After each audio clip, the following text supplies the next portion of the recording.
Este lunes 16 de diciembre, en tapa a tapa, iniciamos la lectura del profeta Miqueas. Llegaremos hasta el capítulo 7, verso 20. Continuamos con Apocalipsis, del capítulo 6 hasta el capítulo 7, verso 17. El Salmo número 134 y 135. Y finalmente, Proverbios 30, del verso 1 al verso 6. Este es el día 351 de la serie que tiene como propósito leer la Biblia completa, día a día, en un año. Yo soy el pastor Rafael Pola y me da mucho gusto compartir contigo nuestra lectura y meditación de la palabra del Señor.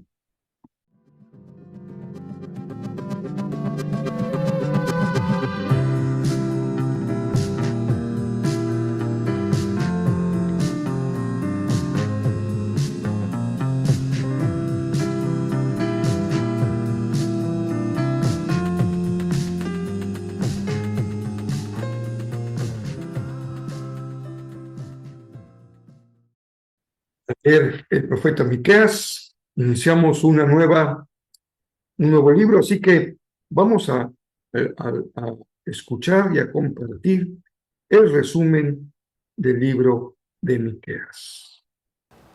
El libro del profeta Miqueas.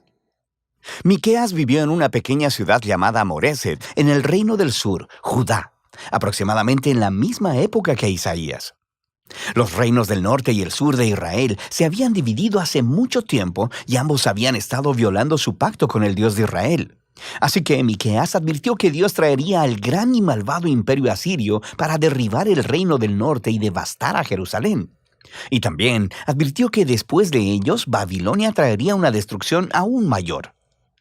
Como todos los profetas, Miqueas habló de parte de Dios para acusar a Israel, o como él dice en el capítulo 3, estoy lleno de poder, lleno del Espíritu del Señor, y lleno de justicia y de fuerza para declarar cómo Israel se ha rebelado. Así que la mayor parte de este libro explora las acusaciones de Miqueas y sus advertencias del juicio de Dios sobre Israel. Pero Miqueas también tenía un mensaje de esperanza que contrarrestaba estas advertencias, concerniente a la restauración que Dios traería después de su juicio. Y si profundizas en este libro con nosotros, verás cómo funciona esto. Las primeras dos secciones del libro desarrollan las acusaciones y advertencias de Miqueas contra Israel y contra sus líderes. La primera parte inicia con una descripción poética de Dios apareciendo sobre Israel, justo como lo hizo en el monte Sinaí. Aquí tenemos fuego, humo y terremoto. Pero esta vez Él no ha venido a hacer un pacto. Él ha venido a traer su juicio sobre Israel por más de 500 años de rebelión. Miqueas continúa nombrando todas estas ciudades y pueblos de Israel que son culpables de toda esta rebelión. Dios viene por ellos, pero ¿por qué exactamente? Así que Miqueas inicia un pleito con los líderes de Israel. Él dice que ellos se han vuelto ricos a través del robo y la codicia. Él alude a la historia de Acab robándose los viñedos de Nabot en Primera de Reyes capítulo 21. Pero también es porque los profetas de Israel son corruptos. Estaban bastante felices ofreciendo promesas de protección de Dios para cualquiera que pudiera pagarlas. No, dice Miqueas, Dios ha quitado su protección de Israel. En la segunda sección de las acusaciones, Miqueas describe todavía más cómo los líderes de Israel y los profetas juntos han cometido grandes injusticias. Gobiernan la tierra a través del soborno y tuercen la justicia para favorecer a los ricos. Y los pobres son privados de sus tierras, su seguridad y su esperanza. Y todo esto es una violación de las leyes de la Torá, la cual declaraba ilegal vender la tierra que le pertenecía a las familias, incluso si eran pobres. Y descubrimos que el juicio de Dios vendrá en la forma de una nación opresiva que viene a destruir al reino del norte, a Jerusalén y a su templo, el cual será reducido a ruinas. Ahora bien, estas son advertencias muy duras y no son la última palabra. Cada una de estas advertencias concluye con una impactante promesa de esperanza. Primero tenemos un poema de cómo Dios es como un pastor que rescatará y reunirá su rebaño, que es el remanente de su pueblo. Y Él los traerá todos de vuelta a los buenos pastos y será su rey una vez más.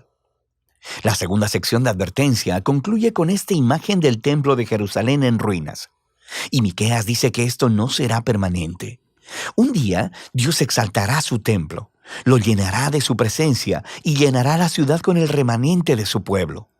Así que el propósito de Dios es hacer de Israel el lugar en el que el cielo y la tierra se encuentran, para que todas las naciones fluyan a Jerusalén, donde Dios se convierte en el rey de todas las naciones, trayendo paz a la tierra. Estos dos poemas finales de esperanza son muy poderosos. Y la siguiente sección del libro, de hecho, los desarrolla todavía más en una serie de poemas hermosamente diseñados que tratan completamente acerca de la futura esperanza de Israel y de las naciones. Así que aprendemos que después del ataque de Asiria, Israel será conquistado y exiliado en Babilonia.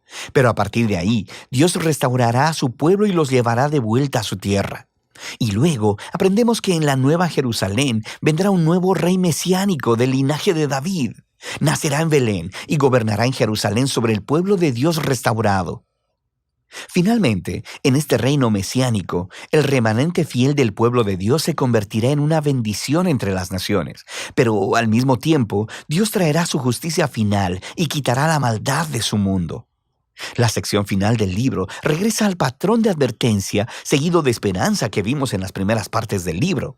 Miqueas expone una vez más las prácticas económicas injustas de los líderes de Israel y cómo éstas están destruyendo la tierra y al pueblo. Y aquí, Miqueas ofrece sus famosas palabras que resumen lo que significa que Israel siga a su Dios. Ya que se te ha declarado lo que es bueno, ya se te ha dicho lo que de ti espera el Señor. Practicar la justicia, amar la misericordia y humillarte ante tu Dios. Esto es exactamente lo que Israel no ha estado haciendo, y por eso vendrá su ruina. Sin embargo, el libro termina con otra poderosa nota de esperanza. Israel es personificado como un individuo, sentado solo, en vergüenza y derrota. Es una clara imagen de la destrucción y el exilio de Israel. Y este individuo está esperando la misericordia de Dios y le ruega a Dios que le escuche y le perdone. Pero, ¿por qué? ¿Por qué Dios escucharía y perdonaría a su pueblo incrédulo y rebelde? Bueno, el poeta ofrece dos razones. Primero, por el carácter de Dios. ¿Qué Dios hay como tú que perdona la maldad y pasa por alto el delito? Él sabe que la misericordia de Dios es más poderosa que su ira o juicio. La segunda razón son las promesas de Dios. Él dice, muestra tu fidelidad a Jacob y tu lealtad a Abraham, como desde tiempos antiguos se lo juraste a nuestros antepasados. Estas son las últimas palabras del libro. Son una alusión a las promesas del pacto de Dios con Abraham y su familia, allá en Génesis, donde establece que todas las naciones encontrarían la bendición de Dios a través de la familia de Abraham. Pero para convertirse en una bendición para las naciones, Israel debe primero ser fiel a su Dios. Así que esto explica este ir y venir entre el juicio y la esperanza en el libro de Miqueas. Si Dios va a bendecir a las naciones a través de Israel, entonces Él debe confrontar y juzgar la maldad que está entre su pueblo. Pero su juicio es lo que conduce a la esperanza, porque el amor del pacto y las promesas de Dios son más poderosas que la maldad humana. Y su propósito final no es destruir, sino salvar y redimir. O como lo dicen las últimas líneas del libro, Dios se deleita en su amor de pacto. Así que, una vez más, mostrará compasión. Él pondrá su pie sobre nuestra maldad. Él arrojará nuestro pecado a las profundidades del mar. Y de eso se trata el libro de Miqueas. Ahora nos toca este nuevo libro del profeta Miqueas. Ya hemos escuchado el resumen, no requerimos detenernos demasiado en el libro del profeta, pero sí podemos observar que toda la línea de lectura de los libros proféticos, incluso más allá, se estructura en base a dos grandes conceptos o dos grandes enseñanzas, dos formas como se relaciona el pueblo con el Señor y el Señor con su pueblo, mediante oráculos, palabras de juicio, porque violar el pacto implica una reprimenda, pero también siempre un oráculo, una palabra de esperanza, de salvación. Y no debemos leer los libros de forma lineal, como que se cumple una cosa y luego viene la otra, porque vemos cómo se entrecruzan expresiones de juicio, seguidas por expresiones de esperanza y de salvación, y luego regresan a expresiones de juicio, sobre Israel o sobre Judá, y luego sobre otras naciones, y regresan profecías, oráculos, esperanza y salvación. Esto nos muestra este fondo de la relación del pueblo y de la humanidad con el Señor. Por eso se le ha considerado como un drama de salvación, en donde hay momentos muy difíciles, pero también momentos de cumbre, de esperanza, de ánimo y de aliento. Los profetas suelen ser muy duros en juzgar la religiosidad de Israel y la corrupción de Judá y de Israel y de todas las naciones. La perversión del culto, la perversión de los gobernantes, la perversión del pueblo, su idolatría, que en este caso no solamente es construir ídolos, sino seguir a otros poderes, a otros pueblos y gobernantes, quitando su esperanza del Señor. Así que hay toda una profundidad en Miqueas como coincidente con los demás profetas, pero sobresale dos elementos en todo texto profético: el juicio, palabras de denuncia de la corrupción del pueblo, y segundo, el privilegio de una fe que se expresa de manera ética y moral, con un estilo de vida. Y es el pasaje muy conocido de Miqueas, en donde él señala con claridad qué es lo que Dios está esperando del pueblo. Y dice, en este caso, en la Nueva Traducción Viviente, Dios espera no sacrificios, sino que el pueblo haga lo correcto, que ame la compasión, que camine humildemente con su Dios, que ame la compasión, que haga lo correcto. La primera expresión, hacer lo correcto, es esta dimensión ética de comportarnos correctamente. Dos, que haya un corazón compasivo. Yo podría portarme bien y no preocuparme por nadie más. Se complementa un buen comportamiento con un corazón lleno de compasión. Y por último, que yo camine con el Señor, que tenga una relación personal con Él día a día. Eso es caminar con Dios, tener una relación con Él día a día, leer la Biblia diario, orar diario, ya sea en oración individual o colectiva, de acción de gracias o de petición o de intercesión o de arrepentimiento y confesión. Caminar con Dios, buscar tener comunión, no solamente leyendo, sino estableciendo una relación con Él como el Dios vivo y verdadero. Esta es la enseñanza del profeta Miqueas.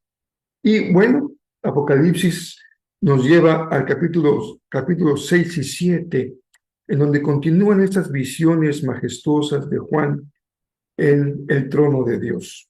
Y en el capítulo 6 se van revelando los sellos.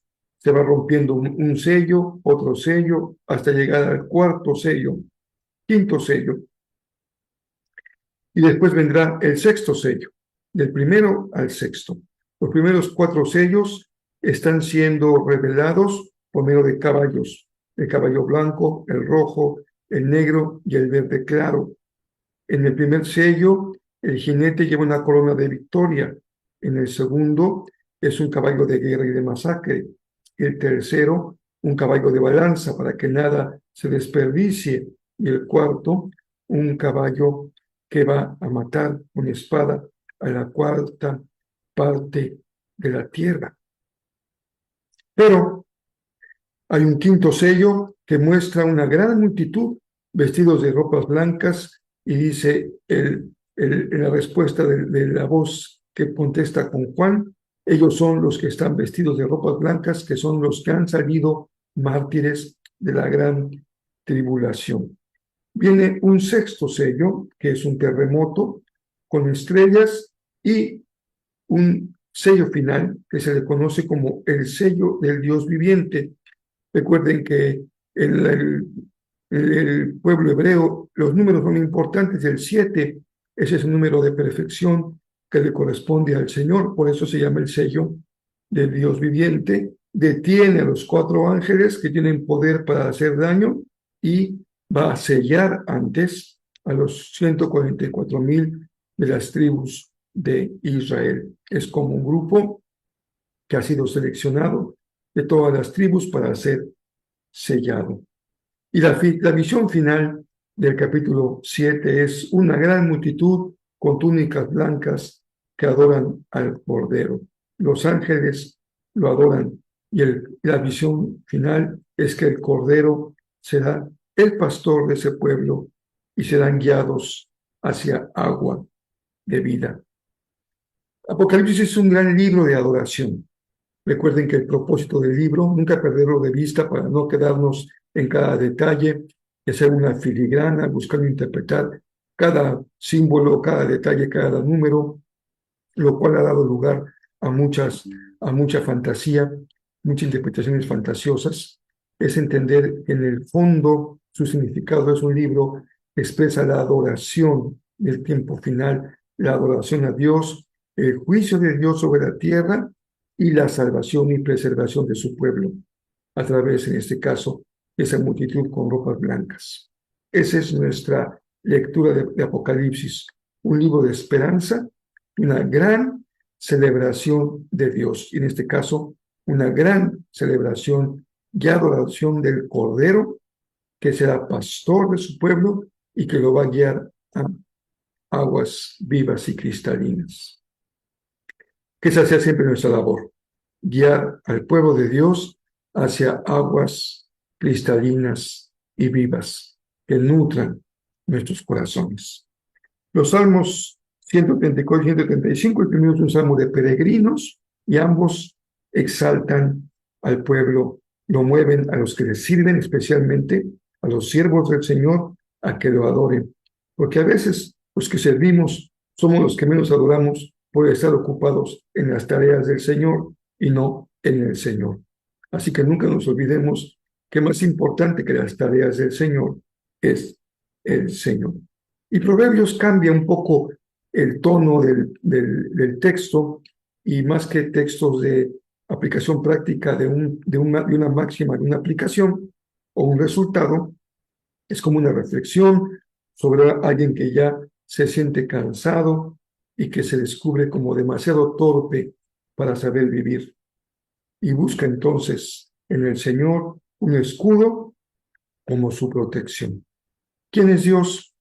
Podemos definirlo de muchas maneras, compartir nuestra experiencia con Él de muchas formas, pero en este pasaje de Proverbios es un escudo. Y es muy bueno saber que en la vida no vamos desprotegidos, contamos con el escudo de nuestro Señor.